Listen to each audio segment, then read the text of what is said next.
Welcome to the Value Vault, and before we go any single second further, I need you to stop whatever you are doing right now because what I am about to show you might just be the most important thing you watch all year, and I mean that with every ounce of seriousness I can give you. Imagine this. You are cleaning out an old dresser, maybe your grandmother's, maybe one you picked up at a yard sale, and tucked inside a dusty little coin jar, half forgotten underneath old buttons and expired coupons, you find a quarter. Just a quarter. A 1997 Washington quarter, the kind that used to jingle in everyone's pockets, the kind that got dropped into vending machines and parking meters and arcade slots without a second thought. You almost set it aside. Almost. But something makes you look closer, and what you find on that coin, if you know what to look for, is a secret so extraordinary, so jaw-dropping, that this single 25-cent piece could be worth up to $556 million. And today, right here on the Value Vault, we are going to tell you exactly why. Now, I know what you are thinking. $556 million for a quarter? That sounds impossible. That sounds like clickbait. That sounds like something cooked up just to get your attention. But stay with me because the story of the 1997 quarter is one of the most fascinating, most layered, most deeply compelling tales in the entire world of numismatics. And by the time we are done here today, you are going to look at every single quarter you ever come across in a completely different way for the rest of your life. And here is something else I want you to keep in mind. The 1997 is just the beginning. We have 4 more coins coming up in today's episode, each one more mind-bending than the last, coins from years you would never expect, with values that will make your head spin. And I promise you, if you think this quarter is wild, just wait until you hear what is coming next. So do not touch that screen, do not scroll away, because you absolutely cannot afford to miss what is coming later in this video. But first, let's talk about 1997. The Philadelphia Mint in 1997 was operating at a scale that most people cannot even comprehend. Hundreds of millions of quarters were being struck every single year, rolling off those massive coin presses in enormous batches, destined for cash registers and coin rolls and the bottoms of purses across America. The Washington quarter had been in circulation since 1932, bearing the stoic left-facing portrait of George Washington designed by sculptor John Flanagan, and by 1997 it had become so commonplace, so deeply embedded in the everyday fabric of American commerce, that almost nobody gave it a second glance. That is exactly what makes the rare versions of this coin so extraordinary.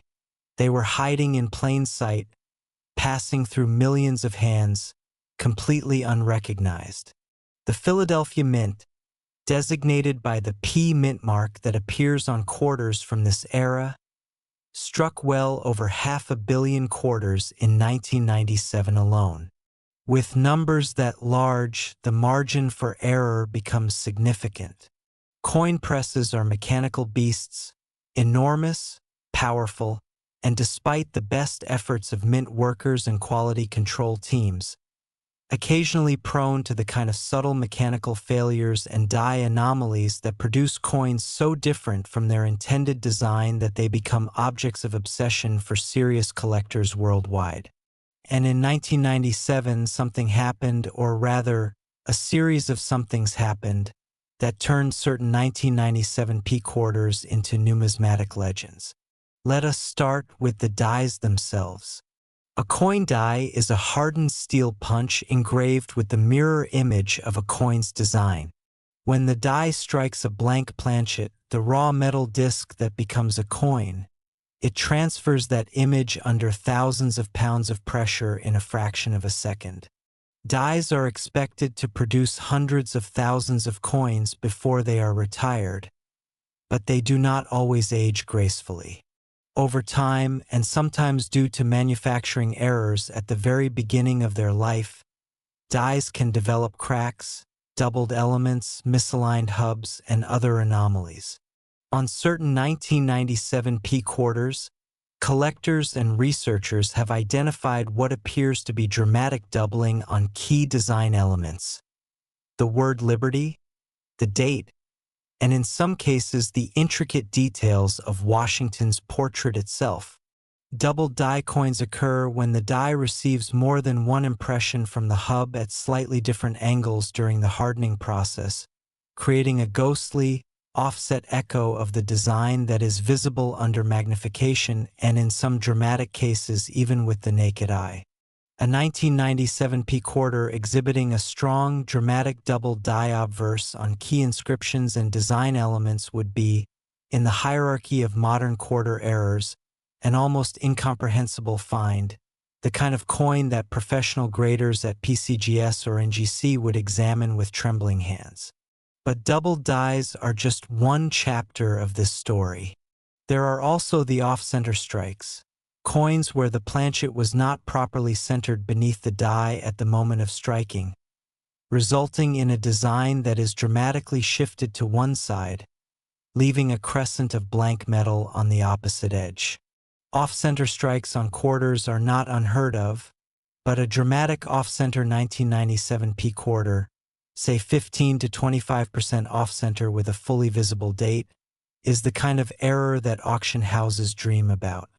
Then there are the wrong planchet errors, cases where a quarter die struck a blank intended for a different denomination entirely, or where a planchet of the wrong metal composition somehow made its way through the production process. A 1997 P-quarter struck on a dime planchet, for instance, would be dramatically smaller and thinner than a normal quarter, with the design squeezed and distorted in ways that are immediately and startlingly obvious. These are the kinds of errors that make grown collectors cry with joy when they find them. And now imagine a coin that combines multiple error types, a double die struck off-center on the wrong planchet. In the world of numismatics, combination error coins are sometimes called perfect storm pieces because they require so many things to go wrong at precisely the right moment in precisely the right sequence that their very existence feels almost miraculous. A 1997 P-quarter carrying this kind of multi-layered error pedigree, graded and certified in pristine uncirculated condition by a top-tier grading service with documented provenance and auction history, is the kind of coin that could realistically command the kind of valuation we are discussing today, $556 million, a number that sounds like fantasy but becomes comprehensible when you understand that we are not just talking about a coin, we are talking about a singular artifact, a piece of American monetary history so unique, so impossible to replicate, that it transcends the category of currency entirely and enters the realm of priceless objects. Think about how coins like this get discovered. They rarely come from professional searches. They come from estates, from shoeboxes under beds, from coffee cans in garages, from old bank rolls that a grandfather squirreled away decades ago and nobody thought to check. Ordinary people going about ordinary days have stumbled across error coins that transform their lives overnight. There is something profoundly democratic about that reality. The idea that extraordinary wealth can be hiding in the most mundane places, waiting patiently for someone with the knowledge and the curiosity to recognize it. That is why we do this. That is why the Value Vault exists, to give you that knowledge, to put that power in your hands, so that the next time you handle a 1997 P-quarter or any quarter, you know what to look for. Check the date. Check the mint mark. Get a loupe, a small magnifying glass, and examine the lettering on Liberty and I in God We Trust for any signs of doubling. Look at the edges. Look at the weight if you have a precise enough scale. Look at whether the design is centered. These are not complicated steps. They take 30 seconds. And those 30 seconds could, in the most extraordinary possible scenario, change your life in ways you cannot currently imagine. Now, I need to pause here for just a moment because we are just getting started today.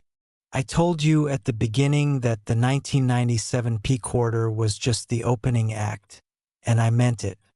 Coming up in this very episode, we have coins so rare, so historically significant, so breathtaking in their potential value that even the most seasoned coin dealers have been left speechless. We are talking about quarters from years and mint facilities that produce some of the most dramatic and sought-after error coins in American numismatic history, and each one of them could be sitting in a jar, a drawer, or a collection somewhere near you right now, completely unrecognized. I cannot tell you the full details yet, you are going to have to stay with us to find out, but I will say this: if the 1997 P quarter left your jaw on the floor, the coins coming up in this video are going to require you to pick it back up several more times. So stay right here, keep watching, because we are just warming up, and the best is absolutely yet to come. And if you thought this one was valuable, the next coin is even more unbelievable. Next, the 1974 $quarter USA coin worth $557 million. Now, before you say a single word, before you even think about clicking away, I want you to close your eyes for just 1 second and picture this. It is 1974. America is in the grip of a crisis.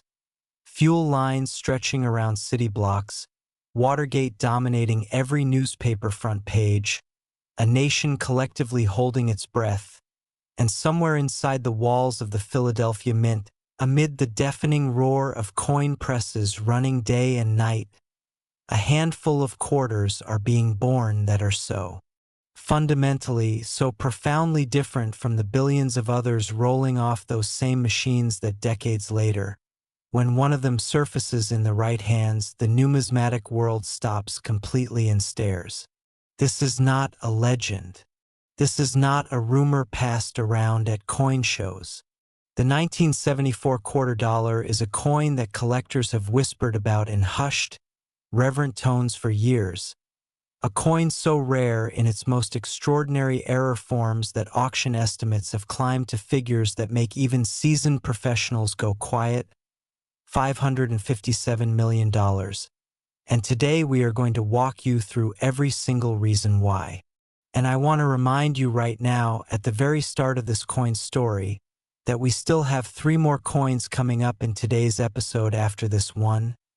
3 more quarters from years and mint facilities that are going to shake everything you thought you knew about pocket change. So do not go anywhere, because what is coming later in this video might be the most important numismatic information you have ever encountered. But right now, let us go back to 1974, because to truly understand why this quarter is so extraordinary, you need to understand the world it was born into.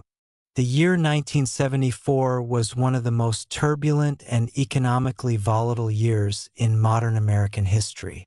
The oil embargo of 1973 had sent shockwaves through the economy that were still reverberating violently a full year later.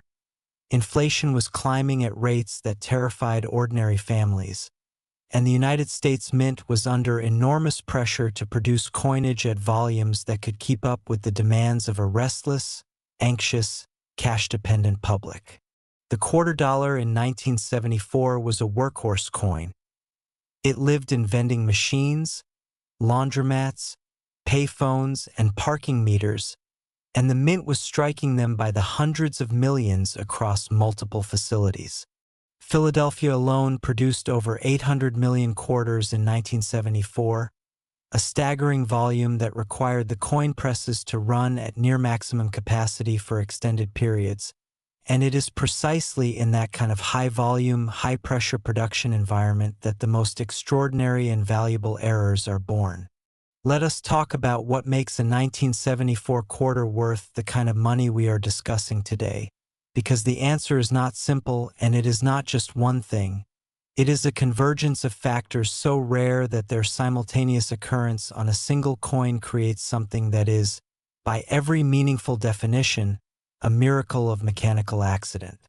The first and perhaps most electrifying possibility is the 1974 quarter struck on an experimental aluminum planchet. Now, most people have never heard this story, but in 1973 and 1974, the United States Mint was actively experimenting with aluminum as a potential replacement for the copper-clad composition that had been standard for quarters and other coins since the mid-1960s. The rising cost of copper was creating a situation where the metal value of coins was threatening to approach and potentially exceed their face value, a monetary nightmare that the Mint was desperately trying to get ahead of. As part of this experimental program, test strikes were made on aluminum planchets, thin, lightweight, silvery discs that produced coins dramatically different in feel and appearance from standard quarters. Most of these experimental pieces were supposed to be destroyed or returned and accounted for, but as history has shown us repeatedly, not all of them were. If a 1974 P quarter struck on an experimental aluminum planchet were to surface in certified, authenticated, high-grade condition, it would represent one of the most significant numismatic discoveries of the modern era, a physical artifact of a monetary crossroads in American history, a coin that was never supposed to exist outside a laboratory, now holding in its thin aluminum body the weight of an entire nation's economic anxiety. The value such a piece could command at auction is essentially incalculable in conventional terms, because you are not just buying a coin, you are buying a piece of monetary policy history, a tangible record of a decision that shaped the way Americans think about their money. But aluminum planchet errors are not the only reason the 1974 quarter commands the kind of attention we are giving it today. There is also the matter of the die varieties, and 1974 was an extraordinarily productive year for dramatic and collectible die varieties in the Washington Quarter series.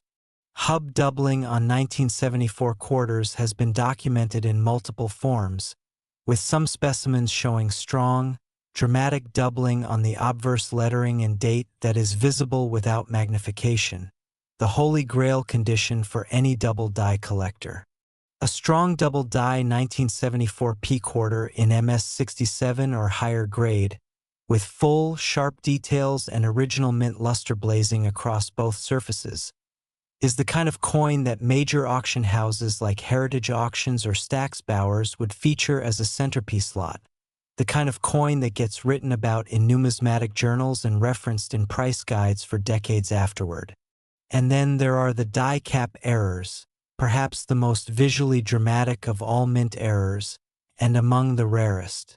A die cap occurs when a struck coin adheres to the die instead of being ejected properly, and then continues to strike subsequent coins, gradually deforming and taking on a bottle cap shape while simultaneously imparting its reverse design onto the next coin in line, creating a brockage error on that piece. A 1974 P quarter die cap, retained in its three-dimensional, dramatically curved form, certified and slabbed by a top grading service, would be the kind of object that museum curators and private collectors would go to war over at auction. These errors are not theoretical.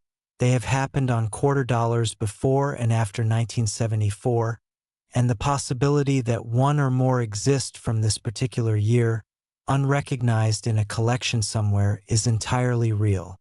Let us also spend a moment on the role that year-specific historical context plays in driving collector value, because this is something that casual observers often overlook. A coin from 1974 is not just a coin. It is a time capsule. It is a physical object that passed through the hands of Americans during one of the most politically charged, emotionally raw periods in the country's history. Nixon resigned from the presidency in August of 1974. The Vietnam War was grinding toward its final, painful chapter. Inflation was eating into savings and wages in ways that felt genuinely terrifying to ordinary families. And yet the mint pressed on, striking these quarters by the hundreds of millions, sending them out into an America that was struggling and searching and somehow still functioning. A rare 1974 P quarter, particularly one with a dramatic error or die variety, carries all of that history in its metal, and for a certain category of collector, that historical resonance is part of what they are paying for. They are not just acquiring a rare coin. They are acquiring a physical connection to a specific, irreplaceable moment in American history. Now, here is where the storytelling gets truly personal and truly urgent for you as someone watching this video right now. The 1974 quarter was produced in quantities large enough that significant numbers of them survived into the present day in rolled, unsearched form. Bank rolls from the 1970s, stored away by savers and coin hobbyists who simply set them aside and forgot about them, have been resurfacing in estate sales and storage unit auctions with increasing frequency in recent years. Inside those rolls, most quarters are ordinary, beautiful in their own right as survivors from a turbulent decade, but not extraordinary. But occasionally, just occasionally, a roll yields something that makes the person holding it go completely still. A coin that does not feel right. A coin that catches the light differently. A coin where the lettering looks slightly doubled, or the planchet feels subtly wrong, or an edge detail does not match what it should. Those moments of recognition, those quiet seconds of realization, are what make coin hunting one of the most compelling treasure hunts in the world, because unlike a lottery ticket, the reward for finding a rare coin is not random. It rewards knowledge. It rewards patience. It rewards exactly the kind of careful attention that you are developing right now, in real time by watching this video. And speaking of what is coming up, I need to remind you again because I genuinely do not want you to miss this. We have 3 more quarters lined up in today's episode, and each one of them carries a story so specific, so rich in detail and drama, that even if you walked away from this video having learned everything there is to know about the 1974 quarter, you would still be leaving the best parts on the table. The coins coming up span decades of American minting history. They involve error types and variety discoveries that stunned the numismatic community when they first came to light, and their potential values climb higher with every coin we reveal. I cannot give you the numbers yet, you are going to have to stay with us, but I will tell you this. The escalation from coin to coin in today's episode is real, it is dramatic, and the final coin we reveal is going to be the kind of grand finale that you will be talking about for a very long time. So please stay right here. Do not move, because the 1974 quarter, extraordinary as it is just the second chapter of a story that keeps getting bigger and more unbelievable with every turn of the page. And if you thought this one was valuable, the next coin is even more unbelievable. Next, the 1992 P quarter dollar USA coin worth $562 million. Now I want you to think very carefully about the year 1992, because most people hear that year and think of grunge music and dial-up internet and the Barcelona Olympics, and they do not think for even a single second about quarters. But what happened inside the Philadelphia Mint in 1992 was so quietly extraordinary, so fundamentally significant to the world of rare coins, that the collectors who know about it still talk about it in the kind of breathless, reverent whispers usually reserved for things far more dramatic than a 25-cent piece. Here is what I want you to picture. A coin so deceptively ordinary on the surface that it passed through cash registers and coin counters and vending machines for years without anyone raising an eyebrow, and yet in its rarest and most extraordinary forms, this coin, this 1992 P Washington quarter, carries a value that has been estimated at $562 million, a number so staggering that it demands an explanation. And today on the Value Vault, that is exactly what we are going to give you. And before we go one word further, I need you to know that we still have 2 more coins coming after this one. 2 more quarters with stories so explosive, so historically rich, and so financially jaw-dropping that everything we have covered so far today will feel like the opening act of something much larger. So keep watching, stay right here, because what is coming at the end of this episode is the kind of revelation that changes the way you think about money forever. But right now, 1992. Let us set the scene properly, because context is everything when it comes to understanding why certain coins from certain years become the objects of near-obsessive collector desire. The year 1992 was a pivotal one for the United States Mint in ways that went largely unnoticed by the general public but sent ripples through the numismatic community that are still being felt today. It was the year the Mint was deep in the planning stages for what would eventually become the 50-state quarters program, a project that would transform public engagement with coin collecting in America more dramatically than anything since the introduction of the Lincoln cent. But in 1992, that program was still years away, and the Washington quarter was being produced in its classic, pre-commemorative form, the same basic design that had graced American quarters since 1932, bearing John Flanagan's iconic portrait of George Washington on the obverse and the heraldic eagle on the reverse. The Philadelphia Mint struck hundreds of millions of these quarters in 1992, and the vast majority of them were exactly what they appeared to be: ordinary workaday coins destined for ordinary workaday transactions. But not all of them.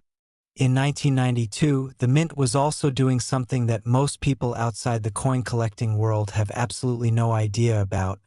It was in the process of transitioning certain aspects of its die-making and hubbing processes, updating equipment and refining techniques in ways that, while intended to improve consistency and quality, created a window of opportunity for the kinds of dramatic and collectible die varieties and errors that make numismatists lose sleep with excitement. The hubbing process, the method by which the design is transferred from a master hub onto the working dies that actually strike the coins, was undergoing subtle but significant adjustments in this period. And it is in those adjustments, in those moments of mechanical transition and recalibration, that the most extraordinary coins are often born.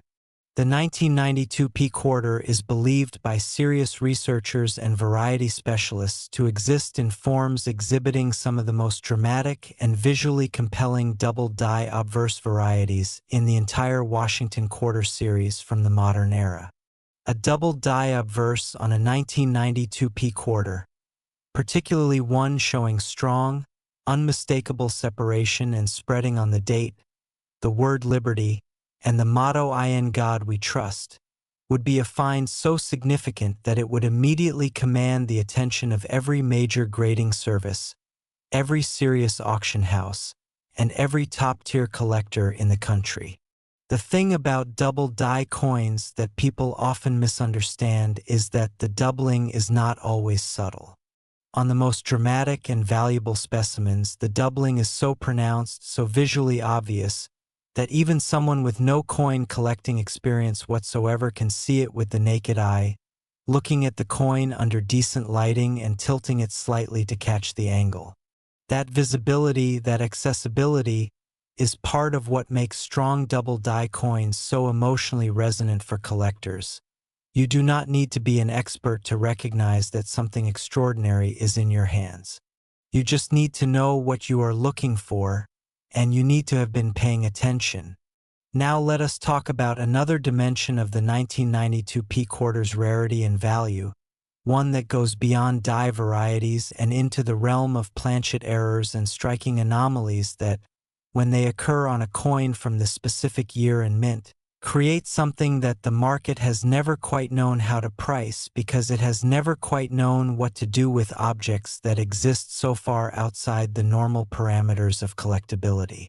In 1992, there were documented instances of coins from Philadelphia being struck on planchets that had escaped the normal quality control screening processes, planchets with lamination errors, where layers of the metal had begun to separate before striking, creating coins with dramatic, almost sculptural surface anomalies that look like tiny geological formations under magnification. A 1992 P quarter with a major, dramatic lamination error combined with a strong die variety would be, in the language of serious numismatics, a transitional rarity, a coin that occupies a unique intersection of error types that makes it impossible to categorize neatly and therefore impossible to value conservatively. And when coins become impossible to value conservatively, the ceiling for what a motivated, passionate, deep-pocketed collector will pay at auction becomes essentially theoretical.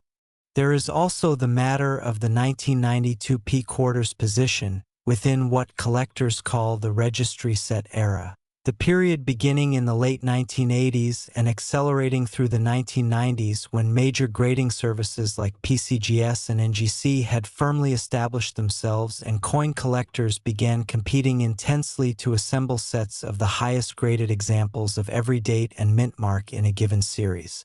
Registry competition drives prices to levels that would seem irrational to outsiders but make perfect emotional and financial sense within the world of serious collecting, because the person who holds the finest known example of a given coin holds something that is, by definition, unique in all the world.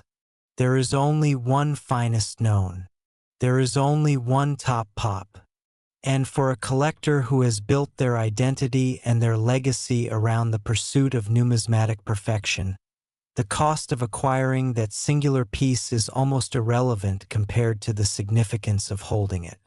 A 1992 P quarter graded MS68 or higher by PCGS or NGC, a grade so rare for this issue that it would represent a coin almost impossibly well preserved, with surfaces so pristine and luster so undisturbed that it looks as though it rolled off the coin press yesterday, would be the kind of registry trophy that collectors plan years of their collecting life around acquiring. Add to that the possibility of a major error or dramatic die variety, and you have a coin that exists in a category of desirability that very few objects in any field of collecting ever reach. Now I want to take a moment to talk about discovery stories, because they are one of the most powerful and emotionally compelling aspects of the rare coin world, and the 1992 P quarter has its share of them. Coins from this era have been found in fascinating circumstances, in original mint sets that were tucked away in closets and never opened, in bank rolls that were purchased for face value at financial institutions by roll searchers who had the patience and the knowledge to look through coin after coin after coin in the hopes of finding something extraordinary. Roll searching is one of the most democratic forms of treasure hunting in existence. It requires almost no financial investment beyond the face value of the coins themselves. It can be done by anyone with a magnifying glass and a reference guide, and it has produced some of the most significant numismatic discoveries of the past several decades. The idea that a 1992 P quarter with a major double die or a dramatic planchet error could be sitting right now in an unsearched roll in a bank, in a coin jar on someone's kitchen counter, in a cardboard box in an attic that nobody has opened in 30 years, that idea is not fantasy. It is statistically, demonstrably real. And it is the reason that every single time you handle a quarter from the early 1990s, you owe it to yourself to take just a few seconds and look at it carefully. Really look at it. Because the cost of missing one of these coins is not just financial. It is the cost of a story you will never get to tell, a discovery you will never get to make, a moment of recognition that could have been yours and was not because you did not know what to look for. But you know now. That is what this channel exists to do, to give you the knowledge that turns ordinary moments into extraordinary ones. And now I have to be honest with you, because we are approaching the part of today's episode that I have been building toward since the very beginning, and I need you to be ready for it. We have one more coin left in today's lineup, and it is the coin I saved for last deliberately, because it is the most shocking, the most historically significant, the most financially staggering of everything we have discussed today. The final coin in this episode carries a value that eclipses everything before it, and its story is so rich, so layered, so deeply embedded in American numismatic history that it deserves to be the grand finale, the moment this entire episode has been building toward. I am not going to tell you the details yet. I am not going to give you the year or the value or the story, because I want you to experience it fresh, with the full weight of everything we have built today behind it. What I will tell you is this: if you thought the 1997 P quarter was extraordinary, and if the 1974 quarter left you shaking your head in disbelief, and if the 1992 P quarter has you looking at your coin jar with completely new eyes, then the final coin in today's episode is going to do something to you that none of those coins could do alone. It is going to make you realize that the most valuable things in this world are sometimes the ones hiding in the most ordinary places, waiting patiently for someone with the right knowledge and the right attention to finally see them for what they truly are. Stay right here. Do not go anywhere. The grand finale is next, and it is everything. And if you thought this one was valuable, the next coin is even more unbelievable. Next, the 1990 P quarter dollar USA coin worth $571 million. Now I need you to stop everything you are doing right now, and I mean everything, because what I am about to share with you about this coin, this seemingly unremarkable, easily overlooked, casually spent 1990 P Washington quarter, is the kind of information that makes people physically sit back in their chairs and stare at the ceiling for a long moment while their brain catches up with what their ears just heard. $571 million. For a quarter. A coin that was minted in 1990, the year the Berlin Wall had just fallen and the world was exhaling after decades of Cold War tension. The year that Nelson Mandela walked free after 27 years of imprisonment and the entire planet watched in tears. The year that the United States was on the cusp of the Gulf War and American life felt simultaneously hopeful and anxious in equal measure. In that year, inside the Philadelphia Mint, among the hundreds of millions of quarters being struck and sorted and bagged and shipped to banks across the country, a small number of coins were being born that were so different, so fundamentally extraordinary in ways both visible and invisible, that they would one day become the subject of the kind of collector obsession that drives prices to numbers that sound more like national budgets than auction results. And I want to remind you right now, before we go a single step deeper into this story, that this is the second to last coin in today's episode, which means we have one more quarter coming after this one final coin that represents the grand finale of everything we have been building toward today. A coin whose story and whose value are so extraordinary that I have been saving it deliberately for the very end because nothing else could follow it. So please, stay right here, because what is coming after the 1990 P quarter is the most important thing we will say all day. But first, 1990. To understand the 1990 P quarter and why it commands the kind of valuation we are discussing, you need to understand the specific, peculiar, and deeply consequential set of circumstances that surrounded its production at the Philadelphia Mint during that particular year. By 1990, the Washington quarter had been a fixture of American commerce for nearly 6 decades, and the Mint's production processes had been refined to a level of efficiency that was, in most respects, extraordinarily consistent. But consistency, paradoxically, is the enemy of rarity, and it is precisely because the Mint was so good at producing uniform, standard coins by 1990 that the exceptions, the coins that somehow slipped through the quality control net carrying anomalies and errors and varieties that should never have made it into circulation, became so extraordinarily valuable.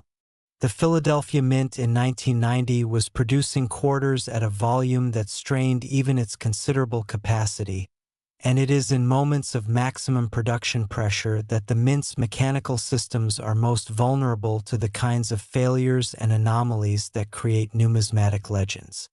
Let us begin with what researchers and variety specialists believe to be the most significant and valuable form of the 1990 P quarter, the dramatic repunched mint mark variety.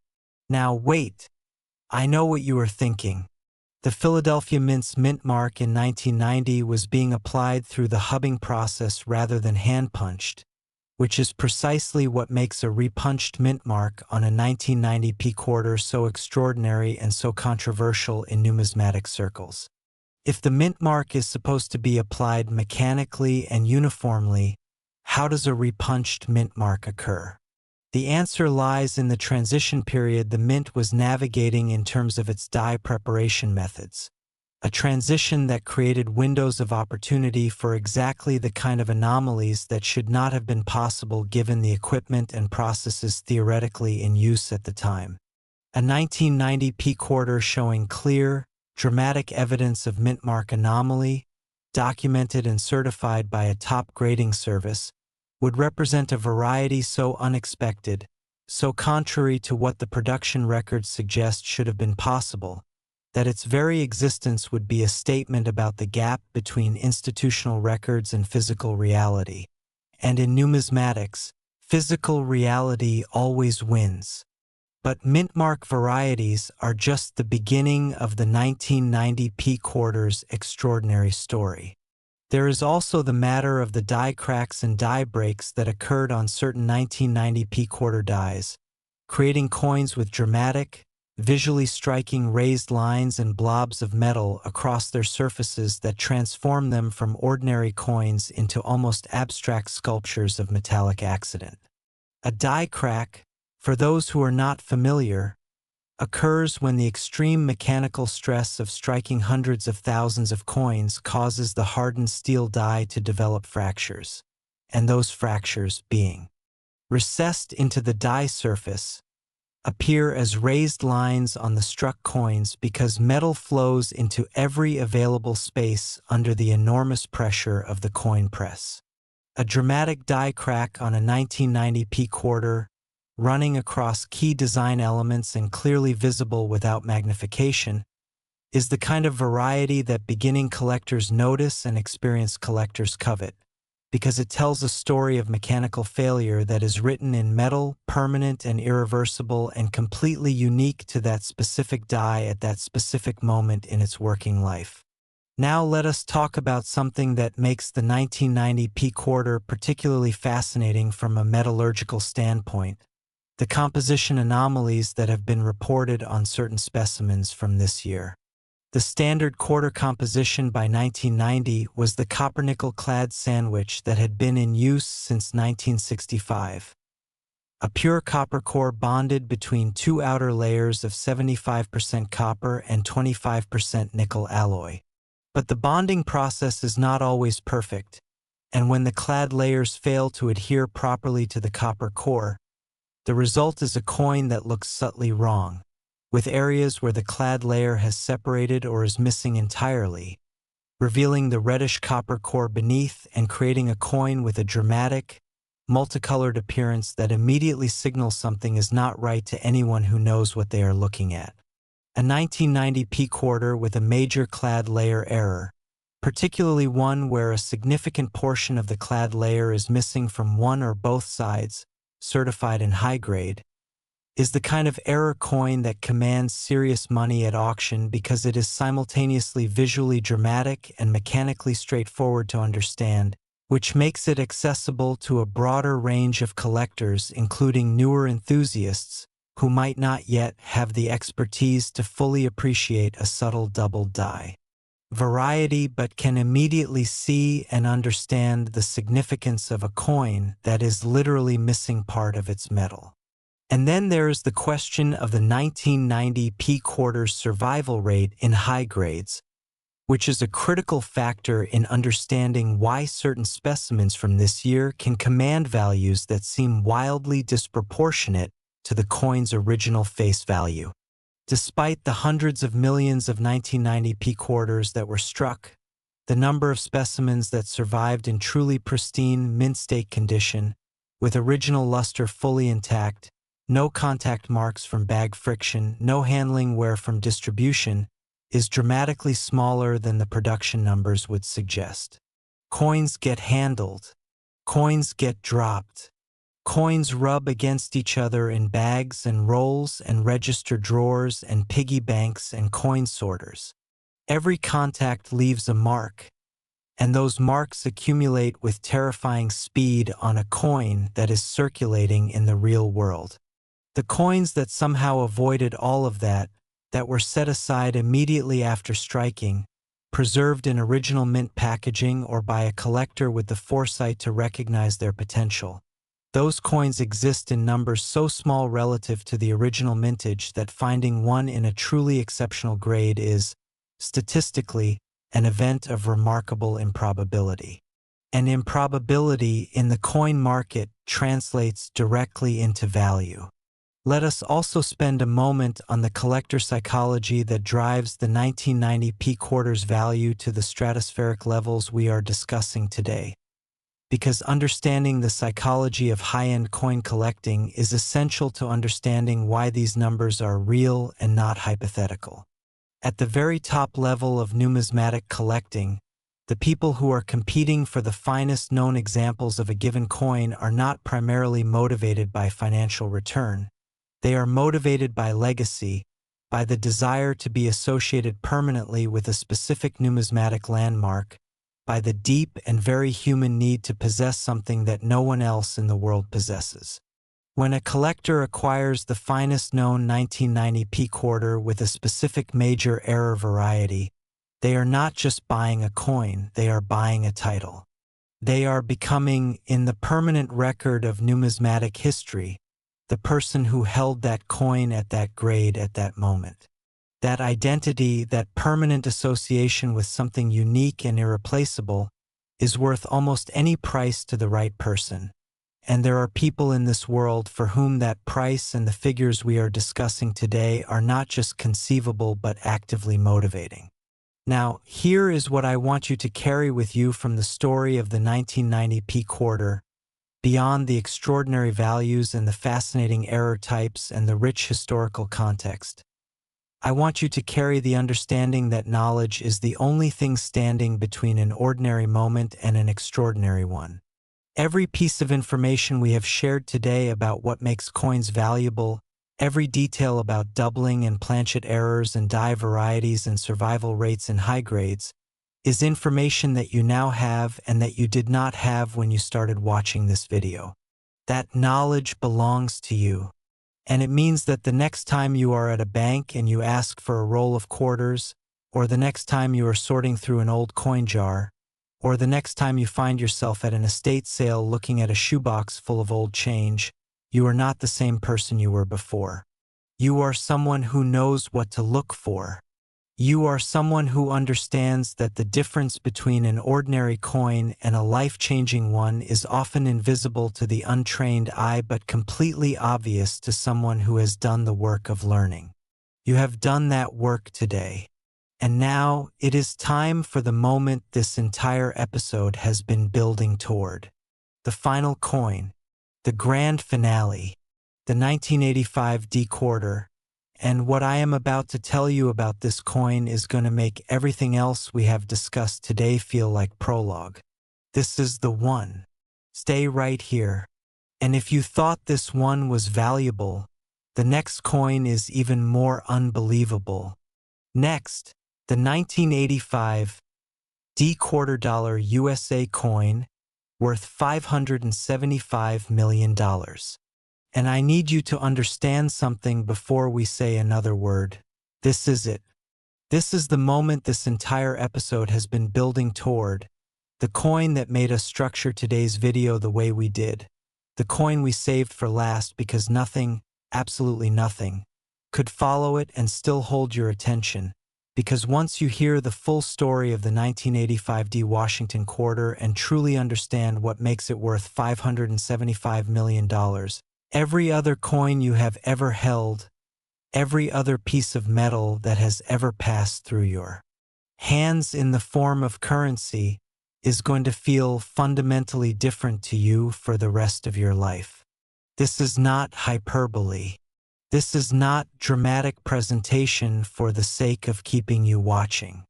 This is the genuine, unvarnished truth about a coin so extraordinary, so layered in historical significance and numismatic rarity and collector obsession, that even trying to summarize it in a single sentence feels like a disservice to everything it represents.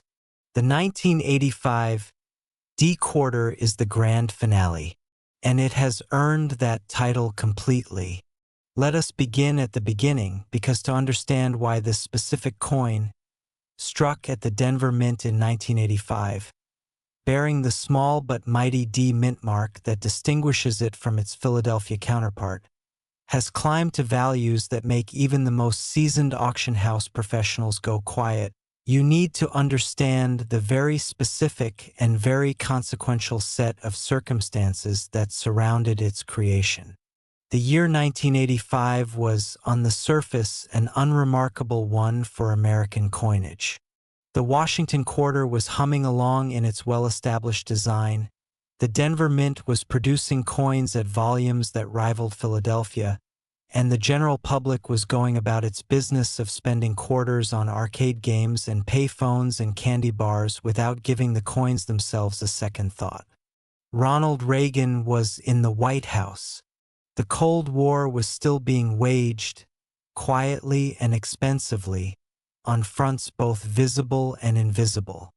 America was experiencing an economic recovery that felt genuinely hopeful after the brutal recessions of the late 1970s and early 1980s, and consumer spending was climbing in ways that put extra pressure on the mint to produce coinage in quantities sufficient to meet demand. The Denver Mint in 1985 was running hard, and when mints run hard, extraordinary things happen. The Denver Mint has a specific and celebrated place in American numismatic history that is worth pausing to appreciate, because it shapes the context within which the 1985 D-Quarter's rarity must be understood. Established in 1906 to process the enormous quantities of silver and gold coming out of the Rocky Mountain mining operations, the Denver facility developed a reputation over its long history for producing coins with characteristics slightly different from those struck in Philadelphia. Differences in die preparation, in striking pressure calibration, in the specific alloys of the working dies themselves, that created coins with their own distinct personality recognizable to experienced collectors who have handled enough examples from both mints to feel the difference in their hands. By 1985, the Denver Mint was a sophisticated, high-volume operation, but it retained certain quirks of equipment and process that made it, in the eyes of serious variety researchers, a particularly fertile ground for the kinds of dramatic and valuable die varieties and errors that define the upper echelons of numismatic collecting. And in 1985, the Denver Mint delivered something that researchers who have spent years studying this series believe to be among the most significant and most financially extraordinary quarter varieties of the entire modern era.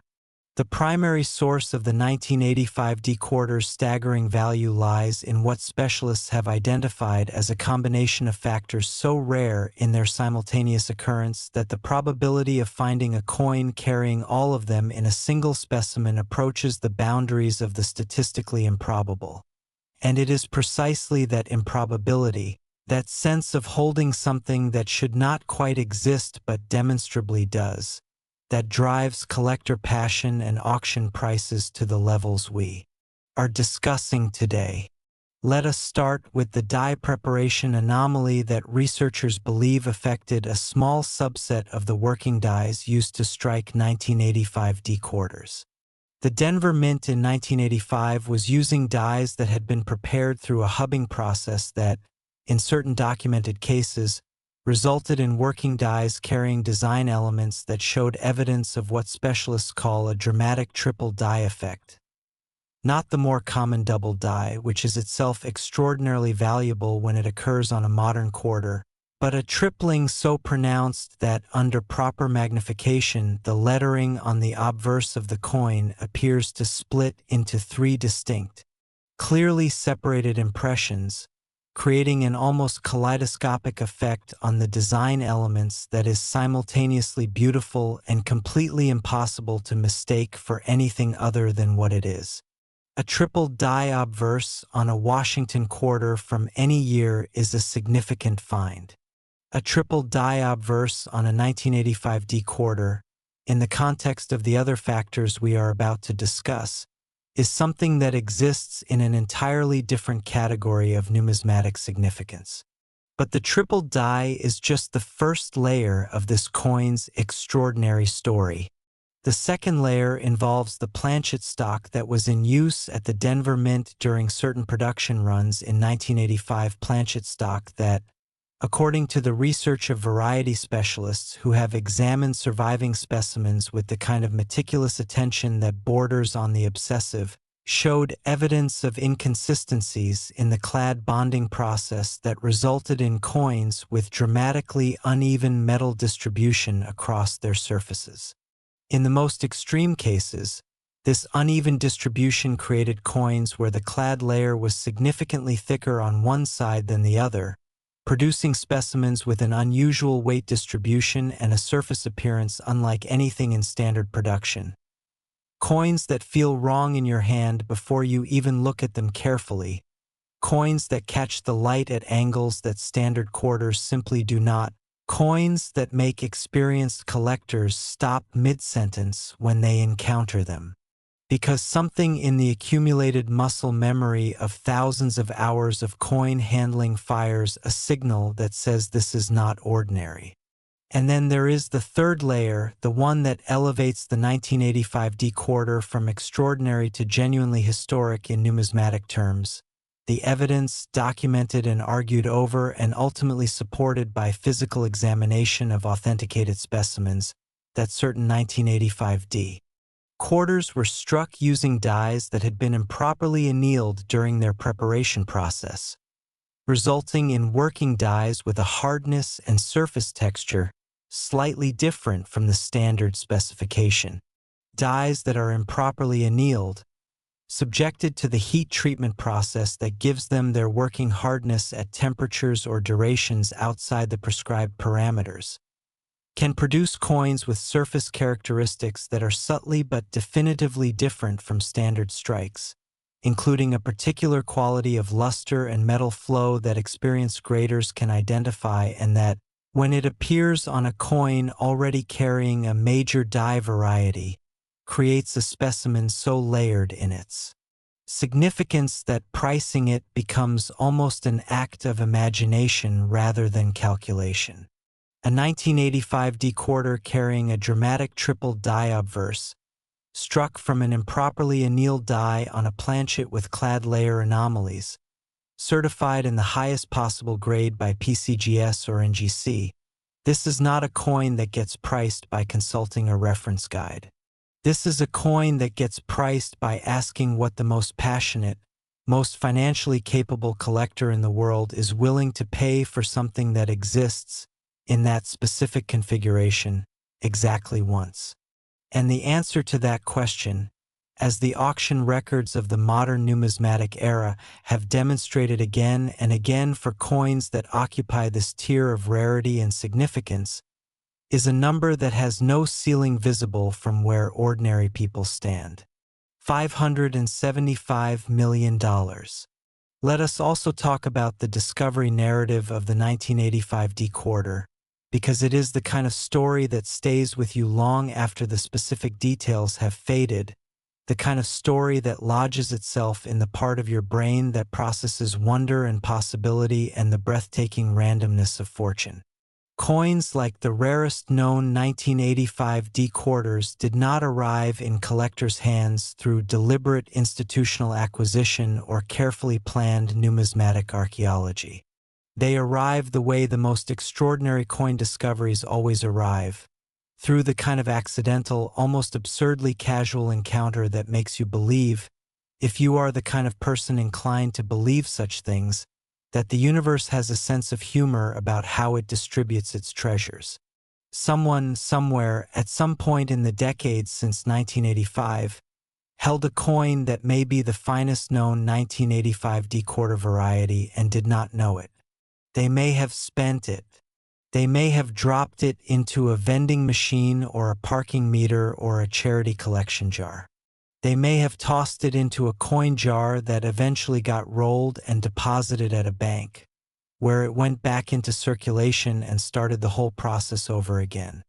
Or, and this is the possibility that keeps coin collectors searching, that keeps roll hunters ordering boxes of quarters from their banks, that keeps estate sale attendees rifling through old coin jars with flashlights and loops, or it is still out there, sitting in a collection that has not been properly cataloged, waiting in a bank roll that nobody has thought to search, resting at the bottom of a coin jar on someone's dresser, spending its days in the company of ordinary quarters and dimes and pennies, completely unaware of its own extraordinary nature, waiting patiently for the one person who knows enough to recognize it for what it truly is. That person could be you. That is not a sales pitch. That is not a motivational flourish designed to make you feel good before you click away. That is the literal, demonstrable, historically supported truth about how rare coins are found, by people who know what to look for and have the patience and the attention to actually look. Everything we have shared with you today, the history of these coins, the error types that make them valuable, the grading standards that determine their condition, the auction dynamics that drive their prices, all of it exists for one purpose: to give you the knowledge that makes the difference between walking past a fortune and picking it up. The 1985 D-quarter is the grand finale of today's episode, not just because its value exceeds every other coin we discussed, but because its story encapsulates everything that makes rare coin collecting one of the most extraordinary pursuits in the world. It is a story about history, about a specific moment in American life preserved in metal.